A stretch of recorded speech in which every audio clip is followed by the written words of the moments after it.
வணக்கம். நான் தூத்துக்குடி மாவட்டம் திருச்செந்தூர்பட்டி செல்லப்பா பேசுகிறேன். எங்களுடைய குலத்தொழில் ஏறும்போதும் எங்களுடைய விவசாயம்.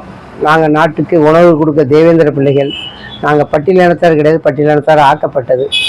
இந்த பதிவு எதுக்காக போடுதோம்னா, வரக்கூடிய 29ஆம் தேதி நாள்கதிர் திருச்செந்தூர்பட்டியிலிருந்து திருச்செந்தூர் கோயிலுக்கு கொண்டு போகக்கூடிய எங்களுடைய முப்பாட்டங்கள் இருந்து நாங்கள் அந்த காலங்காலமாக நடந்தது. இப்போ கொஞ்ச காலமாக நாங்கள் பண்ணிக்கிட்டு இருக்கோம். இந்த வருஷம் இந்த நாள்கதிர் விழா 8 மடத்து தலைவர்களும் அனைத்து ஊர் நாட்டாமைகளும் தமிழ் குடி மக்கள் அனைத்து தேவேந்திரர்களும் ஒன்றா இணைஞ்சி அனைத்து இயக்கங்களும் கட்சியிலேருந்து எல்லா இயக்கங்களும் ஒற்றுமையோடு இந்த நாள்கதிர் விழாவை நடத்தணும்னு சொல்லி வந்துக்கிட்டு இருக்கிறோம். இதில் இந்த நாள்கதிர் விழா என்னன்னு மற்றவங்களுக்கு ஒரு கேள்விக்குறியாக இருக்கும். எங்களுடைய பாட்ட முப்பாட்டன் அந்த திருச்செந்தூர் கோயில் என்னைக்கு தோன்றிச்சோ அன்னைக்கு திருச்செந்தூர்பட்டி தோண்டப்பட்டது. அப்படி உடைய வரலாறு தான் திருச்செந்தூர்பட்டி. 2 பூ எப்பவும் விளையக்கூடிய ஊர் திருச்செந்தூர்பட்டி. அந்த திருச்செந்தூர்பட்டியில் மொத்தம் முருகனுக்கு ஒரு பூவுக்கு 3.25 கோட்டை நெல் கொடுக்கப்படும். அந்த தட்டாம உணவு கொண்டு போன ஊர் திருச்செந்தூர்பட்டி. சுப்பிரமணிய சாமிக்கு ஏகப்பட்ட ஊரில் சொத்து இருந்தாலும் அந்த உணவு கொண்டு போனது திருச்செந்தூர்பட்டி.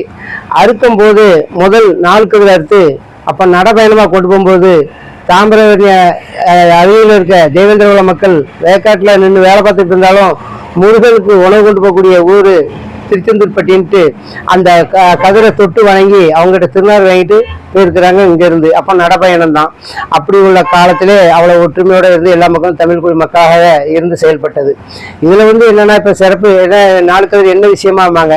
ஏன்னா இந்த நாள்கதிர் நேர போய் வீரவல்லார் நாட்டாரில் போய் வச்சு அங்கே போய் ஐயர்கிட்ட சொல்லி அதுக்கப்புறம் அந்த ஏனைய தெற்கு சமூக மகால் வாசல் நேர தெற்கு வாசலில் நிப்பாட்டி அதுக்கு பிறகு அந்த நாள்கதிரை ஏனை மேலே வச்சு 4 வீதியை சுற்றி அந்த ராஜகோபுரம் வழியாக மேலவாசல் வழியாக கொண்டு போய் முருகன் காலில் வச்சு பூசை பண்ணுவாங்க. அதனால தான் ரோட்டில் இருக்க அனைத்து விவசாய மக்களும் அனைத்து தமிழ் குடி மக்களும் அந்த நாள்கதிரை தொட்டு கும்பிடுது. ஏன்னா முருகன் காலடியில் நேரடியாக கொண்டு போய் வைக்கக்கூடியதுனால.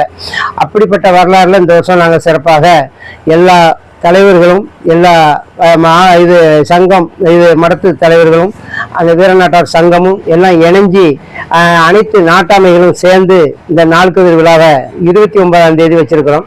காலையில் 6 மணிக்கு திருச்செந்தூர்பட்டியிலிருந்து 10 மணி வரைக்கும் அங்கே பூசை பண்ணி அங்கே பதிவட்டம் கட்டி அதில் இருந்து மேலதாளம் அடித்து அதுக்கப்புறம் நாங்கள் திருச்செந்தூருக்கு போகிறோம். அங்கே ஆர்ச்சி பக்கத்தில் இருக்கிற அந்த உச்சிமாதா கோயில் அந்த கோயிலில் வச்சு மடி பூசை பண்ணி அங்கேருந்து நாங்கள் மேலம் தட்டி அந்த முருகனுக்கு அந்த நெல்கதிரை கொண்டு போகிறோம். இதில் அனைத்து தமிழ்குடி மக்களும் தேவேந்திர மக்களும் இதில் எந்த ஒரு ஜாதி அடிப்படை இல்லாதவர்களுக்கு எல்லாரும் ஒற்றுமையோடு இந்த திருச்செந்தூர்பட்டி ஊர் பொதுமக்கள் அழைப்புக்கு நீங்கள் எல்லாரும் கண்டிப்பாக வரணும்னு சொல்லி கேட்டுக்கொள்கிறேன்.